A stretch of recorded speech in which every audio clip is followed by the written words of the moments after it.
हाँ, तो कैसे हैं आप लोग? आशा करता हूँ कि बेहतर होंगे और आपकी पढ़ाई भी बेहतर चलती होगी और थोड़ा-सा वीडियो नहीं आ पा रहा था क्योंकि थोड़ा-सा प्रॉब्लम था। ठीक है? तो वो अब आएगा लेकिन, ठीक है? कन्फर्म तो क्योंकि एग्ज़ाम भी थोड़ा-सा नज़दीक बच गया। तो आज हम क्या पढ़ने वाले हैं तो फिज़िक्स जो होती है, ठीक है? साइंस में कह सकते हैं उसका जितना भी इम्पोर्टेंट ऑब्जेक्टिव क्वेश्चन है, जो कि आपके एग्ज़ाम में आने वाली है, ठीक है? तो यहाँ से 4 से 5 नंबर आपके एग्ज़ाम में आएगा। तो बिना टाइम वेस्ट करते हुए चलते हैं हम लोग क्वेश्चन पे, ठीक है जी? ओके। तो आते हैं पहला क्वेश्चन क्या है वो देखने वाले हैं हम लोग। तो पहला क्वेश्चन देखते हैं। पहला क्वेश्चन ये है, क्या देखते हैं, थोड़ा सा बड़ा करते हैं इसको।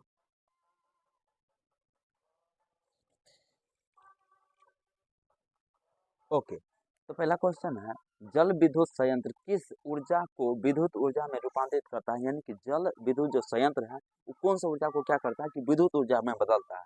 तो ये जो करता है पहला ऑप्शन है तापीय ऊर्जा, नाभिकीय ऊर्जा, सौर ऊर्जा और स्थितिज ऊर्जा। तो इसका जो आंसर हो जाएगा क्या हो जाएगा? तो नाभिकीय ऊर्जा। क्या हो जाएगा? नाभिकीय ऊर्जा। क्या हो जाएगा जी? नाभिकीय ऊर्जा ना, सॉरी, नाभिकीय ऊर्जा हो जाएगा। इसका ऑप्शन क्या होना चाहिए? नाभिकीय ऊर्जा। क्लियर है? चलिए आप ऑप्शन बी पे लगाओगे। आते हैं अगला क्वेश्चन पे। हम्म, अगला अगला क्वेश्चन देखते हैं। अगला क्वेश्चन ये है कि सौर कुकर के लिए कौन सा दर्पण सर्वाधिक उपयुक्त होता है? यानी कि सौर कुकर के लिए कौन सा दर्पण का उपयोग करते हैं? तो सौर कुकर देखते हो गए। सौर कुकर पहले क्या होता है उसको समझते हैं। तो सौर कुकर क्या होता है कि सौर कुकर में खाना बनता है, ठीक है? तो उसमें जो होता है कि प्रकाश को क्या होता है कि प्रकाश से उस कुकर के अंदर में एक शीशा लगा होता है उसका, ठीक है? और अंदर में जो होता है काला कलर का क्या होता है कि पेंट है। जैसे मान के चलिए कुकर हो गया, ठीक है? तो ये बीच ये वाला जो भाग है, ये वाला भाग वो काला कलर से, यानी कि काला कर देते हैं।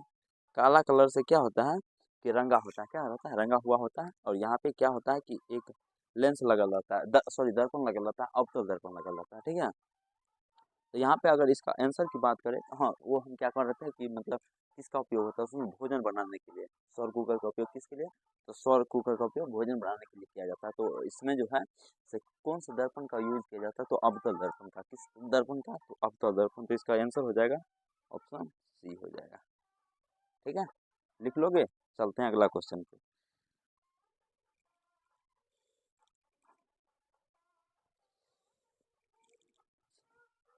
चलिए अगला क्वेश्चन है, नरोरा नाभिकीय विद्युत विद्युत संयंत्र किस राज्य में स्थित है? तो इसका जो आंसर हो जाएगा राजस्थान, महाराष्ट्र, उत्तर प्रदेश, गुजरात। तो यहाँ इसका जो आंसर हो जाएगा से क्या हो जाएगा?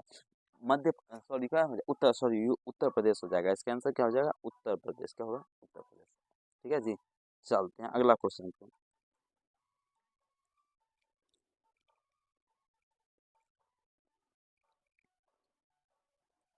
चलिए अगला क्वेश्चन देना देखते हैं।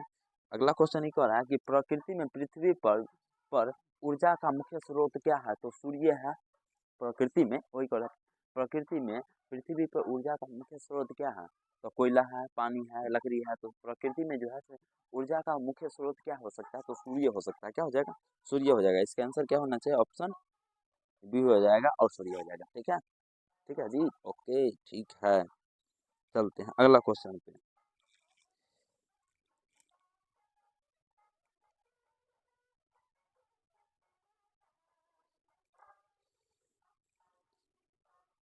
चलिए अगला क्वेश्चन देखते हैं।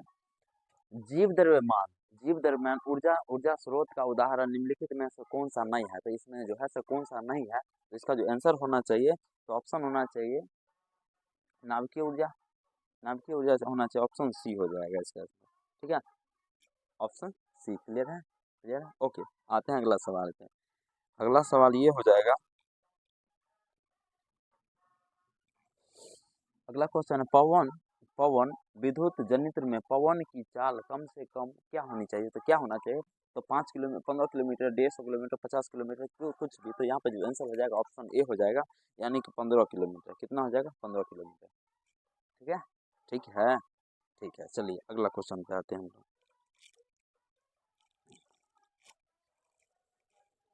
ठीक, अगला क्वेश्चन है कि नाभिकीय ऊर्जा ऊर्जा प्राप्त करने हेतु आवश्यक है। तो नाभिकीय ऊर्जा प्राप्त करने हेतु क्या आवश्यक है? तो इसका जो आंसर होना चाहिए ये नाभिकीय ऊर्जा प्राप्त करने हेतु यूरेनियम चाहिए। क्या चाहिए? यूरेनियम।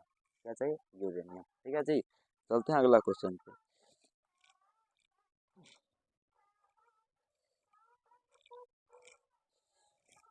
तो अगला क्वेश्चन देखोगे, तो निम्नलिखित में से क्या कर रहा है कि निम्नलिखित में से कौन नवीकरणीय ऊर्जा स्रोत का उदाहरण है। तो नवीकरणीय ऊर्जा स्रोत क्या होता है, तो आंसर तो आप लोग देख रहे हो कि बायोगैस संयंत्र हो जाएगा कि नवीकरणीय ऊर्जा क्या किसको कहते हैं, जिसका हम बार बार उपयोग कर सकते हैं उसको नवीकरणीय कहते हैं, और जिसका बार बार उपयोग नहीं कर सकते हैं उसे अनवीकरणीय कहते हैं। तो यहाँ पे इसका आंसर क्या हो जाएगा, ऑप्शन डी हो जाएगा ना।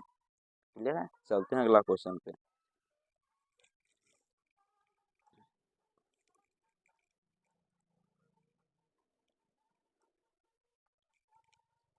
चलिए अगला क्वेश्चन ये है कि गर्म गर्म जल प्राप्त करने के लिए हम सौर ऊर्जा तापक का उपयोग किस दिन नहीं कर सकते हैं। तो किस दिन नहीं कर सकते हैं, बादलों वाले दिन में नहीं कर सकते हैं, यानी कि बादल जब लगल रहेगा तो गर्म जल करने के लिए हम सौर कुकर का नहीं प्रयोग कर सकते हैं, क्योंकि धूप होगा नहीं, तो धूप नहीं होगा तो सौर कुकर में गर्म नहीं होगा, गर्म नहीं होगा तो वो गर्म नहीं होगा। तो इसके ऑप्शन हो जाएगा बादलों वाले दिनों में, सॉरी ऑप्शन बी हो जाएगा बादलों वाले दिन। ठीक है, चलिए अगला क्वेश्चन ये हो जाएगा,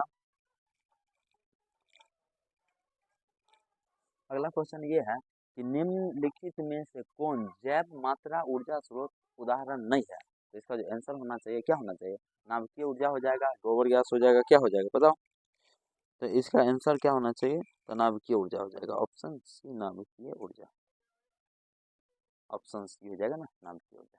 ठीक है, चलते हैं अगला क्वेश्चन पे। ठीक है, याद करते जाओगे, मोस्ट भी है।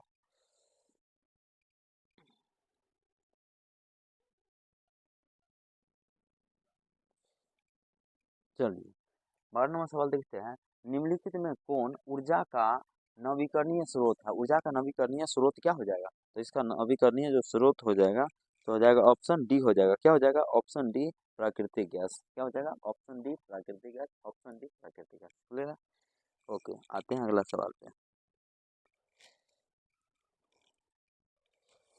हाँ अगला सवाल ये है, सौर पैनल बनाया जाता है अनेक, सौर पैनल बनाया जाता है अनेक सौर कुकर को संयोजित करके, अनेक अन्य सौर सेलों को संयोजित करके, तो बहुत सारे सौर सेल को क्या कर दिया जाता है एक साथ बना देते हैं, तो कहते हैं सौर पैनल बन गया ना।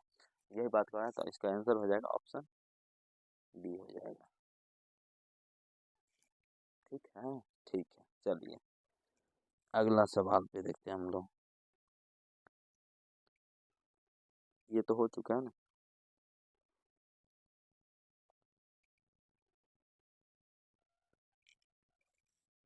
चलिए अगला सवाल देखते हैं, नाभिकीय ऊर्जा प्राप्त करने के लिए निम्नलिखित में कौन आवश्यक है। तो नाभिकीय ऊर्जा प्राप्त करने के लिए कौन सा आवश्यक है, तो इसका जो यूरेनियम आवश्यक है, क्या यूरेनियम, ऑप्शन बी। ठीक है, चलते हैं अगला सवाल पे। अगला सवाल देखोगे, 18 नंबर सवाल देखोगे, तब निम्नलिखित में से किस देश को पवनों का देश कहा जाता है। तो डेनमार्क, ऑप्शन डी जो हो जाएगा डेनमार्क। यहाँ क्या होता है, बहुत ज़्यादा पवन चलता है, हवा चलते रहता है बहुत सारा। ठीक है, अगला सवाल पे चलते हैं हम लोग, सॉरी।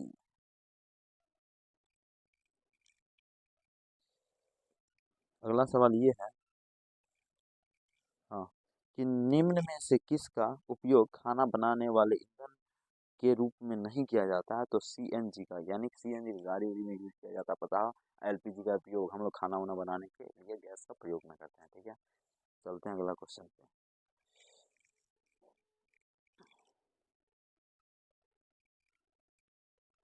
ऊर्जा का ऐसा मात्रक होता है जूल, कैलोरी, क्या होगा जूल हो जाएगा, ऑप्शन बी जूल। ठीक है, ठीक है,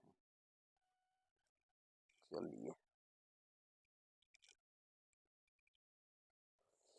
अगला सवाल, नाभिकीय विखंडन अभिक्रिया किसके द्वारा प्रेरित होता है। तो नाभिकीय विखंडन क्रिया जो है तो किसके द्वारा, तो न्यूट्रॉन के द्वारा, किसके द्वारा, तो न्यूट्रॉन, क्या हो जाएगा न्यूट्रॉन हो जाएगा। ठीक है, न्यूट्रॉन देख लिए।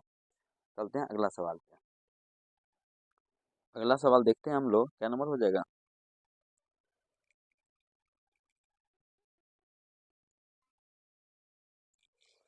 चलिए अगला सवाल ये है, सौर कुकर में भोजन पकाने के लिए किस ऊर्जा का प्रयोग किया जाता है। तो सौर ऊर्जा, सिंपल से सौर ऊर्जा का ऑप्शन प्रयोग किया जाता है, ऑप्शन बी हो जाएगा, ऑप्शन बी सौर ऊर्जा का।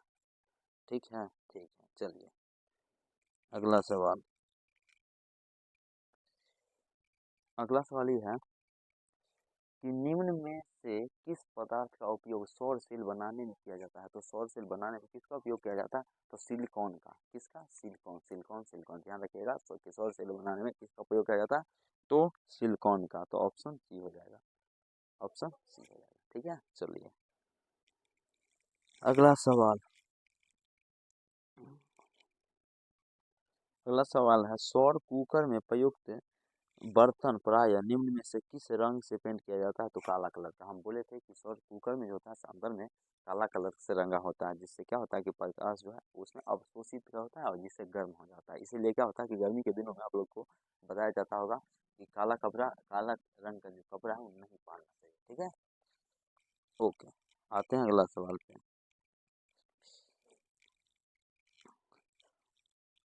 ग्लोबल वार्मिंग के लिए निम्नलिखित में कौन सी गैस उत्तरदायी है।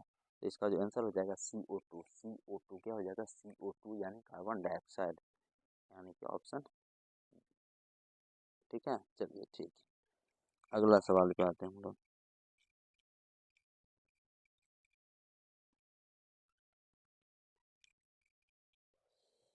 अगला सवाल देखोगे, जीवाश्म ईंधन की ऊर्जा का वास्तविक स्रोत क्या होता है, सूर्य।